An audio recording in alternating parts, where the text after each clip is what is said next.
Fish Baby Daddy here, checking out the Leopard Frog Pleco tank that I got of a 20-gallon high. You can see one of these guys just sitting here, right here, next in the sand. We got about 8 Leopard Frog Plecos in this tank, and I'm gonna break it down for you and show you everything that I got in here. Okay, so in this Leopard Frog Pleco tank, I got a lot of different caves. They love the caves. It makes them feel a little bit more comfortable. I got about 8 caves in here. And I just want to show you how I displayed it. Just kind of randomly put the caves in, threw a bunch of wood in there. Got some wisteria that's actually sitting on the top and it is floating on the top of this tank. Again, I like putting some plants in here and just letting it grow out. Helps absorb some of that waste that they may produce. Helps stabilize the water a little bit. And got this water anywhere from about 150 to 100 TDS. You can see that you got one, he's actually sitting in that cave there, right there. He's just trying to get comfortable in there. There's another one in the back, you can see him back there. You can see this guy, he's just hanging out. And you can see another one in the back tail. But the idea is you can see all those piles of caves.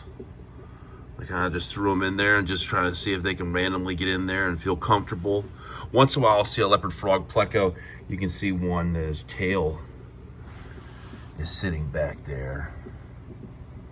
He's hiding back there. He's just underneath the rock a little bit.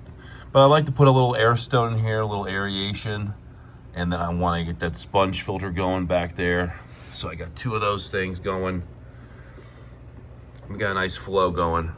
And I try to do 50% water changes, and I'll actually run this light for about 8 hours.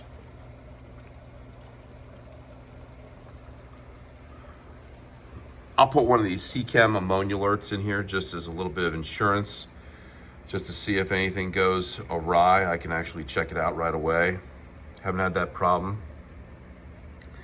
When you see some waste like that sitting there on the sand, that's a good sign. That means they're eating. If they're eating, they're pooping. That means they're nice and healthy. Got all the wood. Got those caves. Got a little bit of like Java moss in here with some wassertang. You see that growing off of the wood right there. I like to keep the water a little warmer in here. I like to keep it a little bit above 80 degrees. Obviously, some of that's going to dissipate because I don't have a lid. But I want to keep it there so I can actually maybe hopefully get some breeding out of these guys. I know sometimes I've read some of the forums that they only breed when you have to go on vacation or when you have to take off for some time away from the house. But fingers crossed, keep doing water changes, making sure that that water doesn't get too dirty. What I'll do is I'll pull a lot of this wood in these caves out every once in a while. If it's building up a lot of detritus, I'll rinse out the sponge, try to pull out, siphon some of that detritus. But you don't want to do it too often, because if you make the tank too clean, you run the risk of actually it becoming too sterile. You don't want that, because then you'll lose that good beneficial bacteria in your tank. You can see one there, he's hiding. He's hiding that wood right there.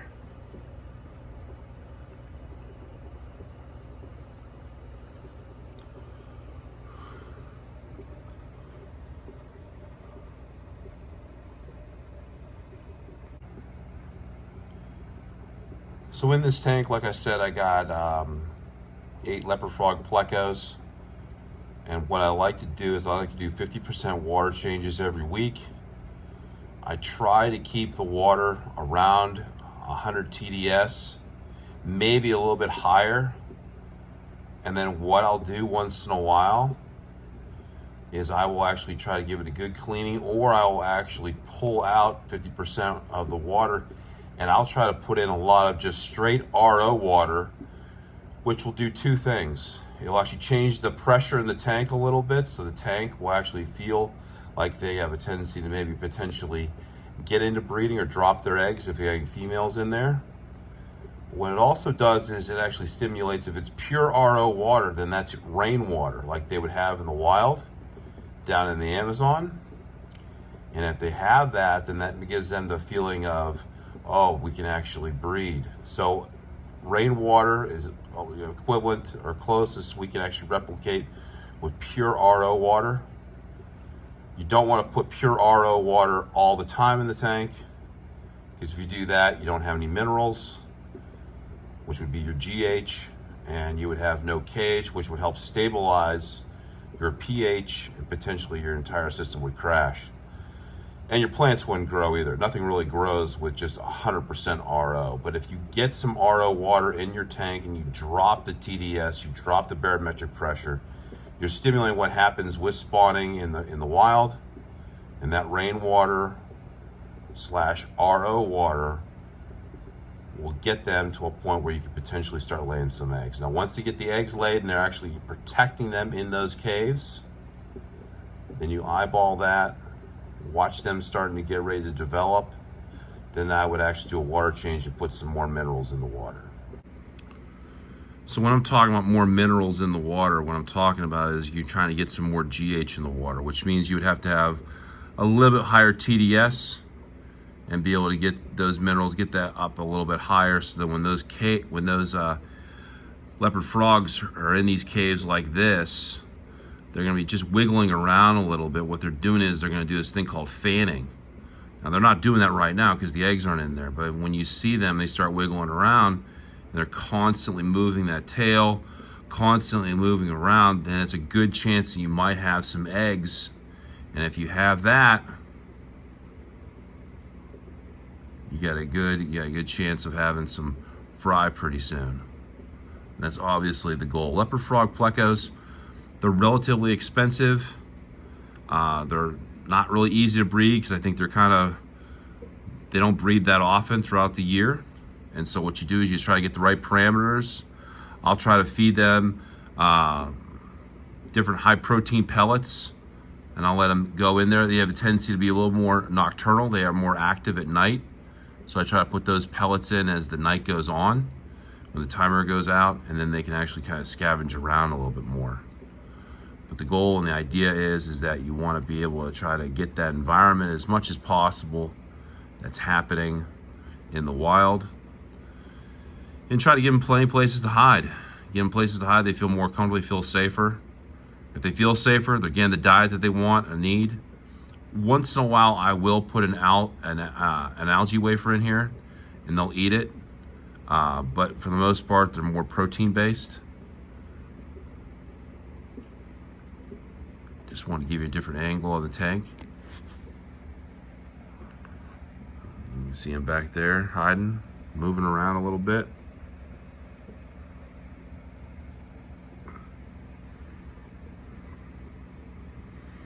I'll keep this set up for a little bit, maybe reorganize what I'm doing with the caves in a different way over time, but I want to kind of just keep this settled like this and see if they respond to it.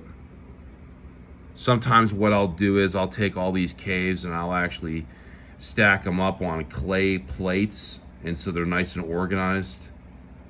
But for this period of time, what I'm going to do is I'm just going to I just kind of pile them up in there and just see how they respond to it. A little trial and error, see how it works. Once in a while, you'll see a couple little shrimp that actually come running by. I just put those in there just for my own personal interest, just to get something a little bit different in the tank. I don't really think the leopard frogs are too interested in them.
A little bit unrelated here, I just want to show you that I got some little shrimp in here, and she's definitely a female because you can see that she's moving those eggs and those little babies are about to come out.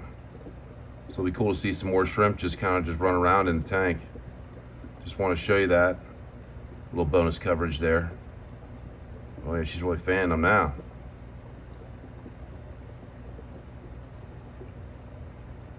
Just want to show you that. Looks like they're ready to come out right now. Looks like some of them are already moving out. She's fully ready. She's like looking at me like, what are you doing? What's going on here? Yeah, a little bonus coverage there for you. I want to show you this too. I have a little bit of a lift here off of the ground. This is actually a 2x4, and what I did is I had it cut down, and then what I did was I painted it, but it kind of gives you like a little bit of a base, so it lifts it a little bit higher up off the ground. So it's kind of like a way of actually having a little bit of a stand, but it's not really that high, but it helps you do water transfers when it's all said and done. Well, that about wraps it up for the Leopard Frog Pleco tank. Wanted to show you that.